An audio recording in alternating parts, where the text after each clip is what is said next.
Droit d'auteur Best Image France Gall à la presse room de la 11e cérémonie des Globes de Cristal au Lido à Paris le 30 janvier 2017. Sabine Bouchoul le 10 janvier 2018 à 14h10. Voir cet article en vidéo. C'était un secret que France Gall tenait à cacher. Depuis 2 ans, elle se battait contre la récidive de son cancer du sein. Cancer qu'elle pensait avoir vaincu en 1993, un an après la mort de son mari, Michel Berger, décédé d'un infarctus. Pourtant, le cancer est revenu. Alors qu'elle travaille sur la comédie musicale Résiste, en mémoire de son époux parti 20 ans plus tôt, les premières alertes se font sentir. Quelques jours après la Générale aux Folies Bergère, un 13 novembre 2015, France Gall comprend que le mal est revenu. Mais elle ne mettra qu'une dizaine de personnes dans la confidence.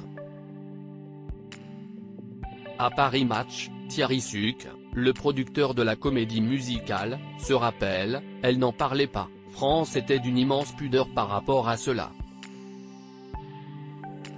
Il y avait d'un côté son énergie pour le show et sa maladie, qui était privée. Quand elle fait un malaise en février 2016, elle parle d'une infection sévère aux membres de l'équipe.